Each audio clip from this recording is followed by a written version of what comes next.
Hello everyone, welcome back. Today I'm doing a deck tech for Omnath, Locus of All. Omnath is a 5-color guy, he's a Phyrexian elemental. He says if you would lose unspent mana, that mana becomes black instead.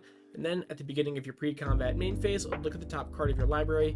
You may reveal that card if it has 3 or more colored mana symbols in its mana cost.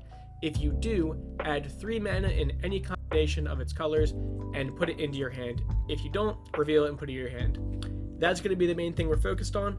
3-color, 5-color tribal. So I play Omnath.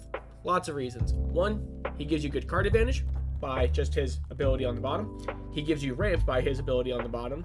5-color decks are extremely flexible. That means you can pick and choose how you want your mana base to be. You can pick and choose if you want to add different combos in it or anything. And you also don't really need to have to worry about over-tapping mana with rocks or too many lands, just because Omnath will filter it into black anyways. Here's the game plan. We don't need Omnath to win, but he helps a lot, just because he draws his cards and he's good mana ran. We're going to outvalue our opponents with big, bomby, multicolored cards that are paid for, or at least reduced by Omnath's ability, and attack with big, chunky creatures to win. The fun part about this deck is that if we look at Omnath's second ability, if we reveal a card that costs just exactly 3 colors and is 3 colors, it's essentially free. So we're essentially drawing an extra card for turn, and we're getting mana to cast the cards that we are drawing. So we're essentially drawing 2 every turn on our turns, and then getting them at least heavily reduced, or at least likely that they're going to be reduced. Vulnerabilities. So the biggest issue with Omnath, mainly just 5-color decks in general, is the mana base.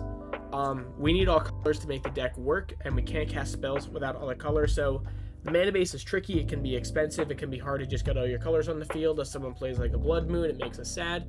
Land destruction can be brutal for 5-color decks, just because if we don't have, the lands on the field, we can't cast our spells, and since we're 5 colors, it's going to be more difficult to rebuild than if we were just like a 2 to 3 color deck. Omnath is arguably that should be dead on board, not deck on board. A dead on board commander, so people will kill him if they get the chance, since he offers so much value. That's really the only issue with Omnath, is he's kind of so good that people want to get rid of him. But let's talk about Planeswalkers. So we got the Hada Binder of Wills. The cool thing about all of the cards in this deck, at least most, there's only a handful, are that they are almost all 3 or more colors, right? Because if so, we look at the Hada, and we're going to look at everything with the cost of pretty much Omnath, right? So the Hada is essentially, if we get it off Omnath, a 1-mana Planeswalker that says up to 1 target legendary creature gains Vigilance, Lifelink, and Indestructible until our turn. That's probably Omnath. Then we can reveal the top 4 cards of our library, put any number of legendary cards from among them into our hand, and the rest on the bottom, and then we create a treasure token for each card put in this way. So the cool thing about 3-color cards is they're legendary more often than not. So there is like a small legendary sub-theme, and plus Planeswalkers are also legendary. If we get to a big minus, we can just straight up Insurrection all of our opponent's non-lands, not just their creatures, but all their non-lands, untap them, and they get haste, so hopefully we can just kill at least 1 person with that. Next we got Jared. Jared essentially costs 2 mana, just 2 colors. We're going to make a 3/3 with Trample. We're going to choose up to 2 target creatures for each of them, put a number of 1/1 counters on it equal to its color. We can just look at Omnath and give him 5 1/1 counters. That's still kind of cool. And then, more importantly, return target multicolored card from our graveyard to our hand. If that card was all colors, draw a card and create 2 tokens, treasure tokens. So cool things about him. 1, we're making a 3/3 every turn. That's nice. 2, we can just put like a lot of counters, even just on Omnath or just our other guys. Or it's good recursion for multicolored cards. And if they are 5-color, we do have a good amount of 5-color cards. Even if we just decide to put Omnath in the bin, we can draw a card and then make more treasures. Nico Bolas, Dragon God. He is essentially black. He has the loyalty abilities of all of our other Planeswalkers, so count all the other guys with him. We just draw a card, and each opponent exiles a card from their hand or a permanent they control. It's kind of brutal. We just straight up get rid of a creature or Planeswalker we don't like, or each opponent who doesn't control a legendary creature or Planeswalker loses the game. Again, we have a lot of legendary creatures. We have a good amount of Planeswalkers. But yeah, he's just really good because 1, he helped all of other Planeswalkers. he has the ability of all other Planeswalkers on the field, right? So if our opponent has like something really cool that we like, we now have that ability to, or at least the option to. But just being able to draw a card and punish our opponents and then just eat their board is really nice. Nicol Bolas, God Pharaoh. He costs 4 mana. You plus him, target opponent exiles the top cards of their deck until they get a non-land. We just get it for free. Each opponent exiles 2 cards from their hand. That really hurts. Nicol Bolas, God Pharaoh deals 7 damage to target opponent, creature an opponent controls, or planeswalker. You just deal 7 to something you don't like. And then we just exile each non-land permanent our opponents control. Kind of cool. We're really just going to use him for the -4 ability for good removal. And then I would like to say the +2 ability just because it offers the most value. We could punish our opponents by discarding or making them essentially discard. But just us getting value rather than our opponents retaining value, I think is better. Now, Nicol Bolas, the Ravager, is not a Planeswalker, but his flip side is. But why is he here? Let's talk about him. He has a 1 mana flying 4/4. When he enters battlefield, each opponent discards a card. We pay a bunch of mana into him. Sometimes we can pay 7. Sometimes we just pay 4 because, again, we're getting mana. If we have other cards that we're revealing off the top, we flip him over. We draw 2 cards, really good. We can deal 10 to something, also really good. Reanimate a creature or planeswalker from a graveyard, not just yours, a graveyard, just put it on the field, and then exile all but the bottom card of target player's library, so basically just destroy target player. We're just going to be using him mainly for hit. Well, I mean, he's just good all around. Like, he's really situational. We want to draw cards, great, not bad. We want to kill a creature or planeswalker, easy. We want to reanimate the biggest thing in the grave, also good. Let's go to creatures. Oh, I love seeing all these 3-color creatures. Animar, pro white and black. He's free. He's literally free with Omnath. He's a 1/1. Whenever you cast a creature spell, put a 1/1 counter on him, and then creatures cost 1 less for each 1/1 counter on him. He's free. He is a great blocker. He gets in easy against black and white. Arguably, black and white are the easiest kill colors or removal colors in Magic, so he's hard to get rid of. And he's also just a cost reducer. Because if you look at cards like Atraxa and Chulane, right, yeah, like we can get them reduced by 3 with Omnath, but like we still gonna have to deal with that remaining 3 colorless in Atraxa and the remaining 2 colorless with Chulane, so Animar will ideally eliminate that.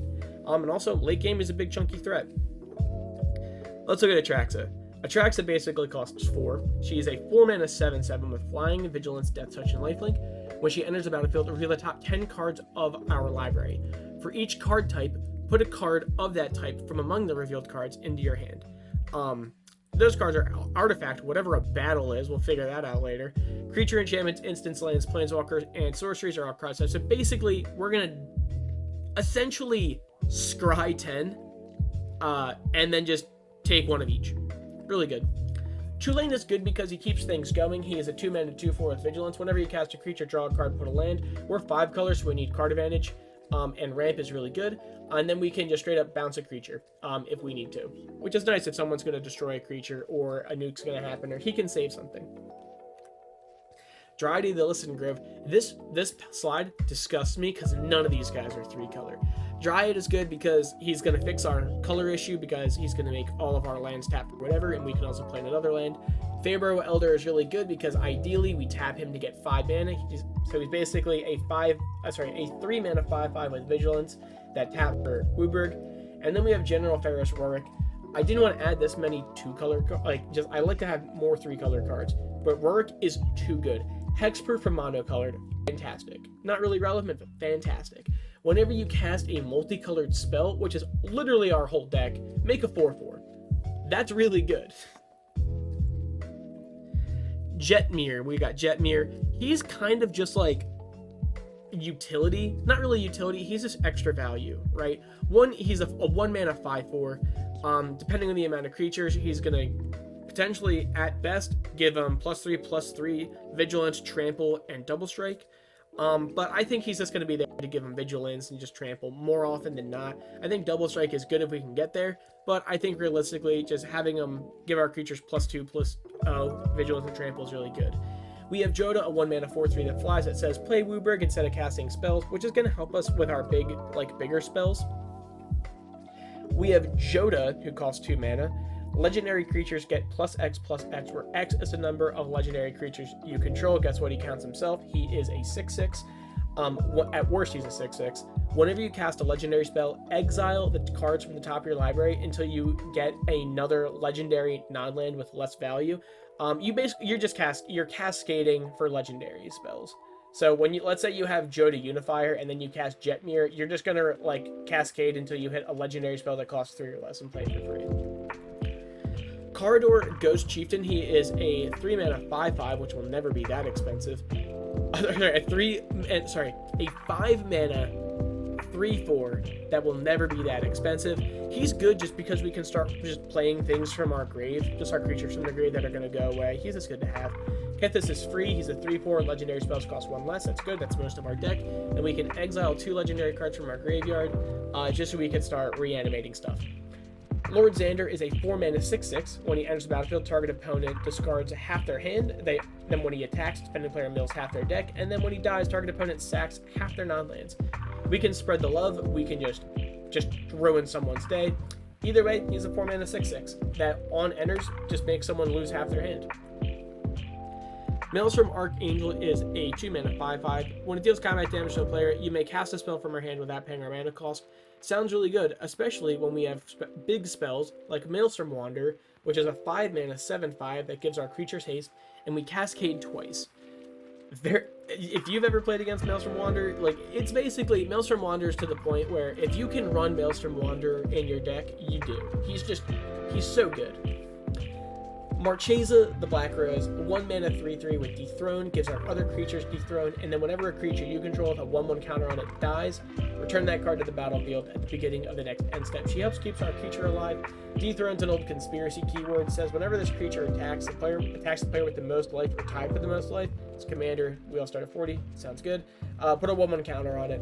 So basically, this kind of mechanic just helps incentivize games going quicker, which is nice. Muldrotha, she's basically Corridor, but better. It's a 3 mana 6/6 that says during each of our turns we can play a land and cast a permanent of each permanent type. So that means we can play lands and then we can cast an artifact, a creature, an enchantment, a planeswalker. The Sunday special, maybe a battle. I don't know what it does yet, but we don't know that. Either way, a good creature today, just good utility. Queen Marchesa, a 1 mana 3/3 with Death Touch and Haste. When it enters, we become the Monarch. Monarch just means that at the end of our turn, we're going to draw a card, and then whoever hits us with combat damage becomes the Monarch. That's all Monarch does. It's just like at the end of your turn, you draw a card, and then if someone hits you, deals combat damage to you, they become the Monarch, and then you kind of race for it. But at the beginning of our upkeep, if an opponent hit us and they are the Monarch, we get a 1/1 Black Assassin creature token with Death Touch and Haste. The cool thing about that is who wants to block a 1/1 with Death Touch and Haste? Like, who cares? It's just a token. So people are going to let that slide. We're going to get the Monarch back. She just helps up with withdrawal, and she's also a great blocker. Great. She just makes games go quick. She's very nice. Rihanna, Angel of Rebirth. This card was like, I'm pretty sure Core 2020's, maybe Core 20, no, it's definitely Core 2019's Buy a Box promo, who got reprinted now. So she is a 2 mana 5/4 with flying. Other multicolored creatures you control get +1/+0.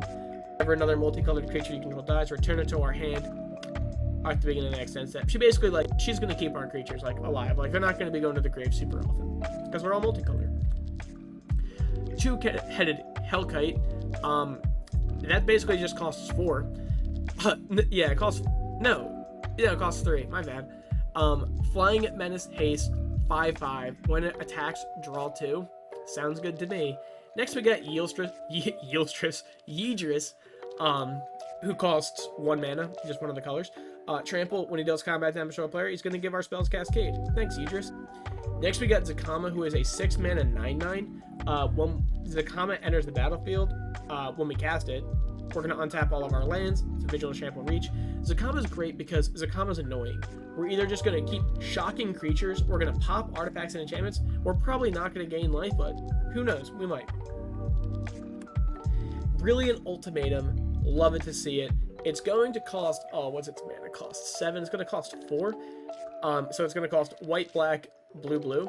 Remove the top 5 cards of your library. An opponent separates the cards into 2 piles. You may play any number of cards from one of those piles without paying the mana costs.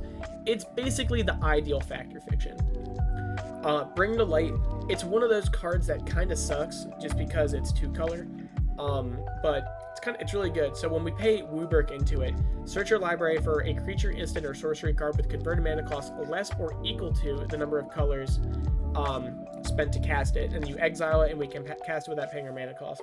So basically, we get to search our deck for an instant, sorcery, or creature that costs 5 or less, and then just play it. It's just a good tutor. Cultivate. It's monocolored, but we're in a 5-color deck. We need to stay consistent with lands. Eerie Ultimatum costs 5 mana. It's white, green, black, black. Return any number of permanents with different names from your graveyard to the battlefield. Guess what? We're in Commander. Everything with basic lands have different names, so basically put your grave onto the field. Farewell. Do the Sunday special, or just whichever you need. Exile all artifacts, creatures, enchantments, or graves. You just get rid of what you don't want, or just everything. Farseek, just ramp. We're 5-color. It gets triumphs. Genesis Ultimatum costs green, blue, blue, red. Look at the top 5 cards of your library. Put any number of permanents from among them onto the battlefield, and the rest into your hand. Very cool. Thanks, Genesis Ultimatum. We're playing like big things, like big permanents. So worst case from this, we draw 5.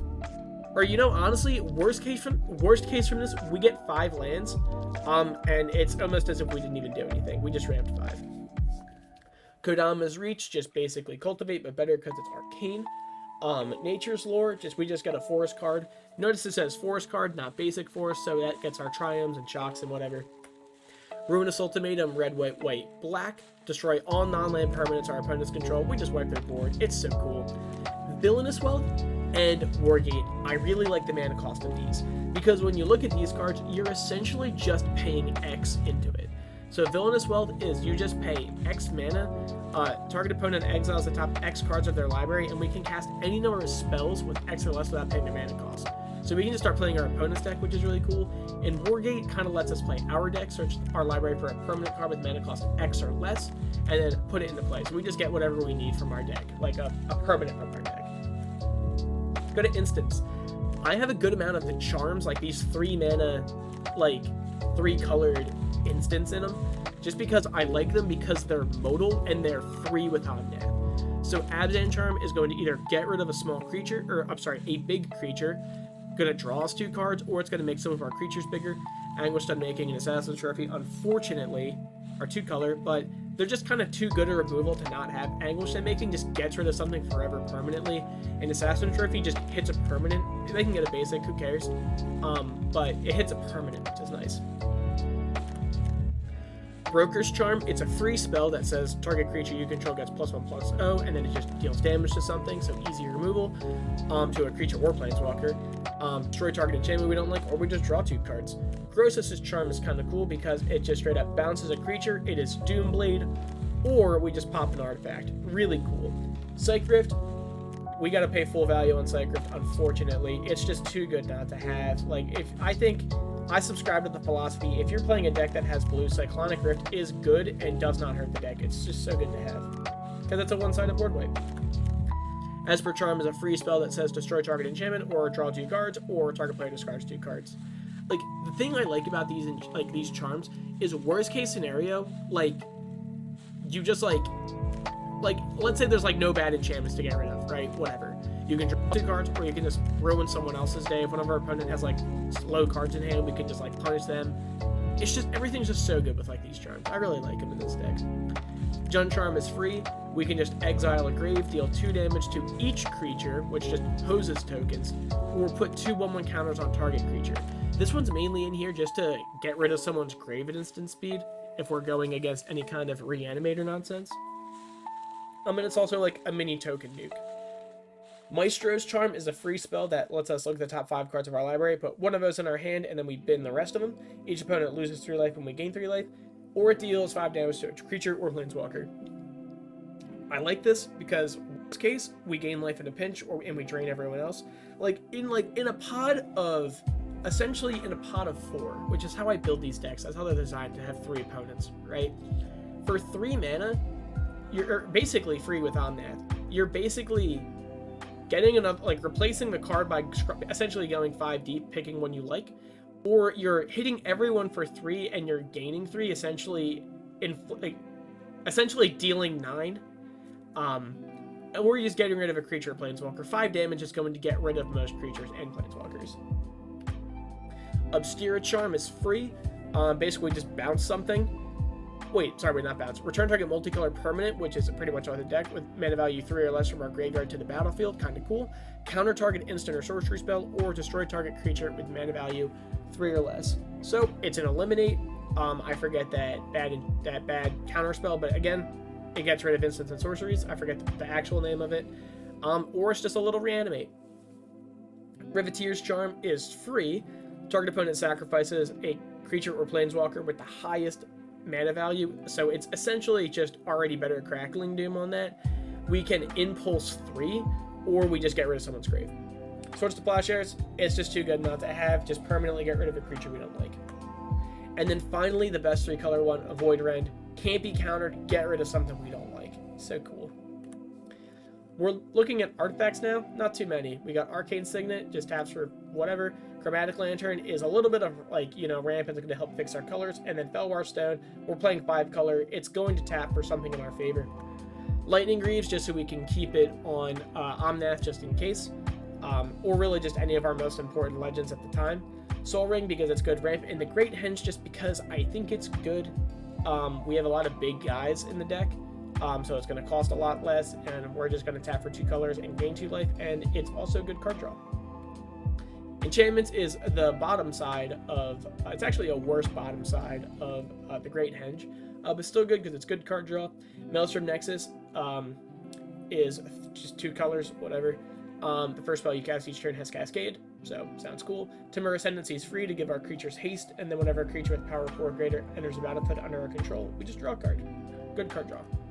And then finally, Whirlwind of Thoughts, a 1-mana enchantment that says whenever you cast a non-creature spell, draw a card. We got a good amount of non-creatures in this deck, and one of the main things I wanted to focus on is have a lot of card draw in this deck, because card draw and, like, ramp, kind of, like, just, like, more mana, is because we have a lot of big spells in this deck, and if Omnath isn't around to help pay for things, we kind of got to do it on our own, because Omnath essentially draws one extra, like an extra every turn. So Whirlwind of Thoughts, it's just good. Go to lands, nothing too crazy. We have all the shock lands. We have all of the triomes, where they are, and then we have all of the check lands. Going past check lands, we have Command Tower, Exotic Orchard, and Pillar of the Parents. Add 1 of any color, spend it only to cast multicolor spells. That's basically our whole deck, so it seems good to me. Basics, we're running 1 of each.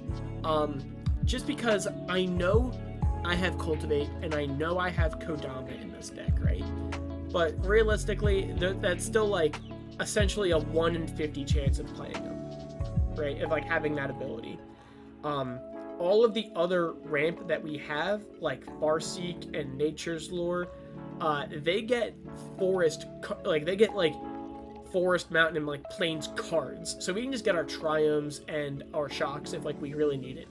So if someone plays Blood Moon, we scream, but that's the coward's way out. So we're running 1 of each. The deck is about $618. It's expensive, but that's mainly due to lands. Like, triomes are, like, basically, when you really think about it, you have 10 triomes. Triomes are like $15 each. That really adds up. Shock lands are like $15 each. That really adds up. So you can really change the mana base however you like.